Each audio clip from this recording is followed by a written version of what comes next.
Hadirin jamaah Jumat yang dimuliakan Allah Subhanahu wa taala. Ada kitab judulnya Ar-Risalah Al-Qushairiyah. Nama penulisnya Imam Abul Qasim Abdul Karim Ibnu Hawazin Al-Qushairi. Meninggal di awal abad ke-5 Hijrah. 1000 tahun yang lalu lebih kurang. Di situ dia bercerita tentang seorang laki-laki yang soleh. Soleh artinya baik, baik cakapnya, baik akidahnya, baik akhlaknya, baik tutur kata, santun budi pekertinya. Salatnya cukup, zakatnya penuh, sedekahnya tak terhitung lagi, sopan santunnya tak menyinggung perasaan orang lain. Tapi ternyata setelah dia mati, meninggal dunia, hisabnya lama sekali. Dilihatlah buku catatannya, apalah agaknya yang membuat hisab ini begitu lama? Adakah dia membunuh orang? Tak ada. Pernahkah dia menyakiti hati orang? Tidak. Karena santun, tersenyum. Ternyata pada suatu malam dia pergi kenduri undangan. Dalam kenduri itu disuguhkanlah makanan daging kambing. Ketika dimakan kambing itu, ada 1, 2, 3 ruas dikunyah, tersangkut di giginya, ditarik-tarik dengan lidah, tak juga mau ikut tertelan. Mengganggu terasa di mulut. Sampai di tengah jalan tak sabar untuk sampai ke rumah. Dia lihat ada pokok kayu ranting kecil di depan rumah orang. Lalu dia petik ranting itu, dia congkelkan ke daging yang menyangkut di celah gigi. Maka lepaslah beban yang dari tadi mengganggu pikiran, hati dan lidahnya. Setelah itu dia pulang tanpa beban. Ternyata yang membuat hisab itu lama di hadapan Allah Subhanahu wa taala bukan karena tidak bersedekah, bukan karena tak salat, bukan karena tak puasa, tapi ternyata satu ranting yang terambil tanpa izin yang punya pun membuat hisab itu lama. Ketika membaca kisah ini, lama saya terduduk dan termenung. Tak pernah saya terpikir memikirkan nasib orang lain, tapi yang terpikir bagaimana agaknya nasib saya, nasib khatib, nasib pribadi di hadapan Allah Subhanahu wa taala. Sudah berapa ranting kayu orang yang tertarik oleh tangan kita dan kita tidak merasa itu berdosa. Agaknya itulah pesan dari sahabat Nabi kepada tabi'in. Sahabat yang hidup dengan Nabi, tabi'in orang setelah sahabat Nabi. Apa kata mereka? Beda kami dengan kamu adalah kami orang yang hidup bersama Nabi Sallallahu Alaihi Wasallam. Salat kami sama dengan kamu, puasa kami sama dengan puasa kamu, sedekah kami sama dengan sedekah kamu, Al-Quran kami sama dengan Al-Quran kamu. Bedanya kami melihat dosa sebesar ujung rambut itu sangat besar, dan kalian menganggap dosa kecil itu remeh-temeh saja. Oleh sebab itu hari Jumat, bulan baik, agung dan mulia, bulan peningkatan, bulan Syawal, bulan setelah Ramadan yang diagungkan, dimuliakan Allah Subhanahu wa taala. Diberikan pula kita kesempatan hidup pada hari Sayyidul Ayyam. Merenunglah kita sejenak. Jangan-jangan 1, 2, 3 ranting itu membuat kita begitu lama hisab di hadapan Allah Subhanahu wa taala. Bagi yang pernah menganiaya orang, minta maaf, minal aidin wal faizin, mohon maaf zahir dan batin. Bagi yang pernah termakan, minta izin, mudah-mudahan dihalalkannya, tersambung silaturahim. Apakah Nabi Muhammad sallallahu alaihi wasallam, pemimpin segala nabi dan rasul, sayyidul kaun, seluruh makhluk di atas muka bumi, malaikat-malaikat di langit, pemimpinnya adalah Muhammad sallallahu alaihi wasallam. Apakah lepas dia dari sangkutan-sangkutan ranting ini? Hari Rabu Nabi naik ke atas mimbar. Hari Senin beliau meninggal. 5 hari sebelum meninggal, Khamis, Jumat, Sabtu, Ahad, Senin. Hari Rabu beliau naik ke atas mimbar. Man kuntu jalattu lahu zahran, siapa yang pundaknya pernah tercambuk olehku saat aku menyambuk kuda, lalu ada orang bersembunyi di balik kuda itu, ujung cambuk terkena pundaknya, hadza zahri, ini pundak Muhammad. Silakan balas sahabat. Daripada aku mencari kalian nanti di padang mahsyar di akhirat, lebih baiklah kalian balas sekarang. Man kuntu syatamtu lahu irdan, kata-kataku kasar, menyinggung perasaan, sakit hatinya, dia tak membalas, segan karena aku nabi, maka inilah masanya. Hadza irdi, ini harga diri Muhammad, balaslah. Nabi sedang menunjukkan bahwa dia pun tetap meminta maaf atas apa yang pernah dia lakukan, baik yang zahir, pundak tercambuk, maupun batin, hati yang tersinggung.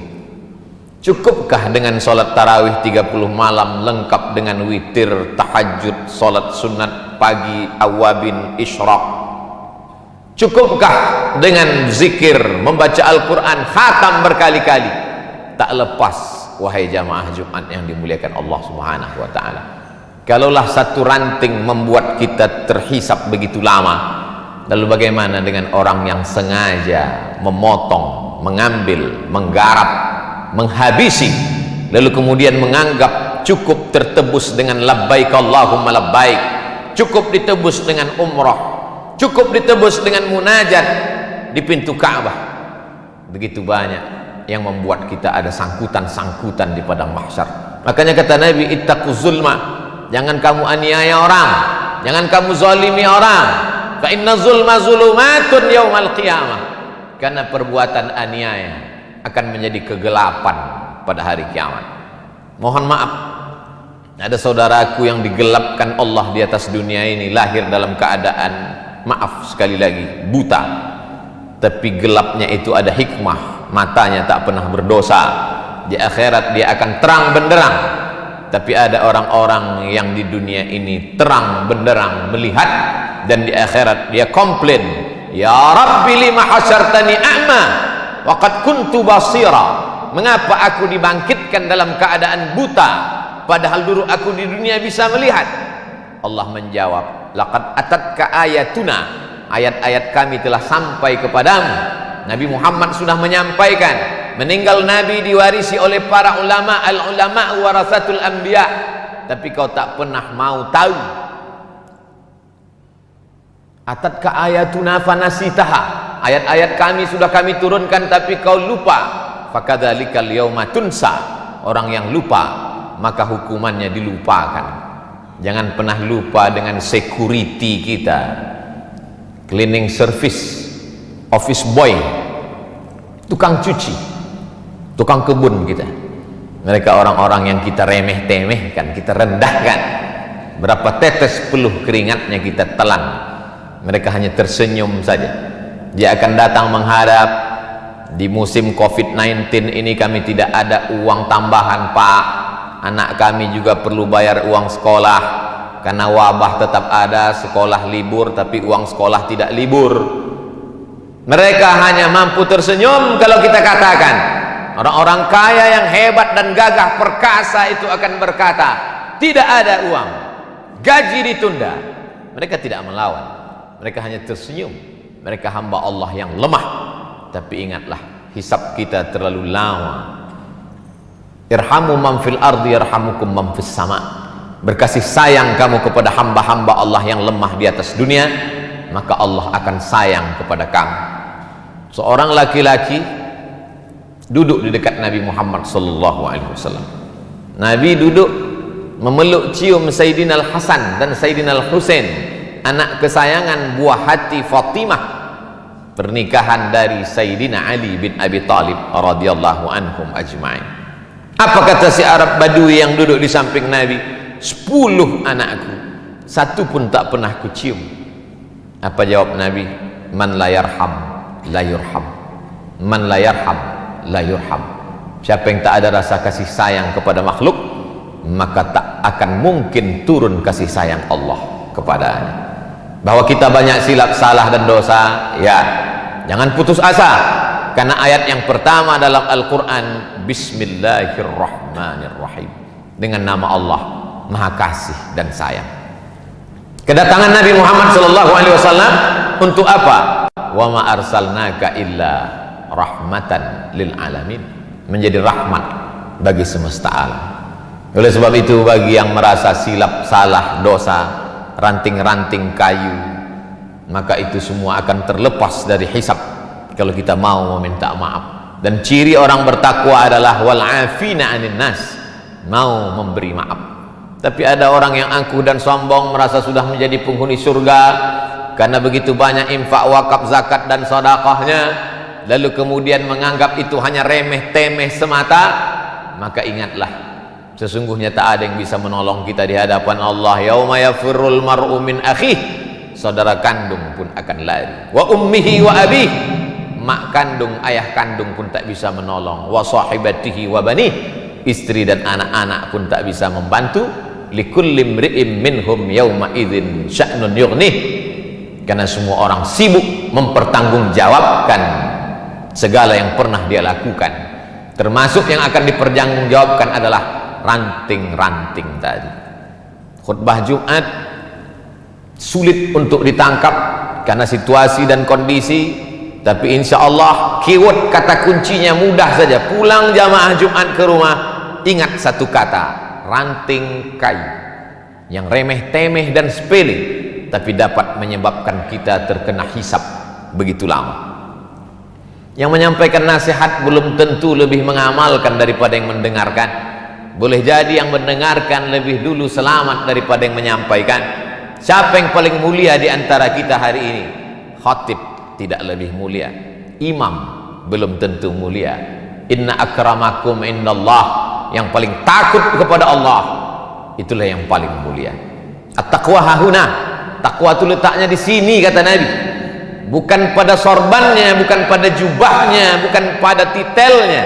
At-taqwa hahuna, at-taqwa hahuna. Kalau ada rasa takut dalam hati, segera meminta maaf kepada manusia, meminta ampun kepada Allah, mendapatlah dia husnul khatimah. Tapi yang angkuh dan sombong, merasa cukup dengan amal, la yadkhulul jannah, tak masuk surga. Man kana fi qalbihi mithqala habbatin min khardalin min kibrin, ada sombong sebesar biji sawi. Barakallahu li wa lakum fil Qur'anil azim, wa nafa'ani wa iyyakum bima fihi minal ayati wadh-dhikril hakim, wa taqabbala minni wa minkum tilawatahu innahu huwal ghafurur rahim.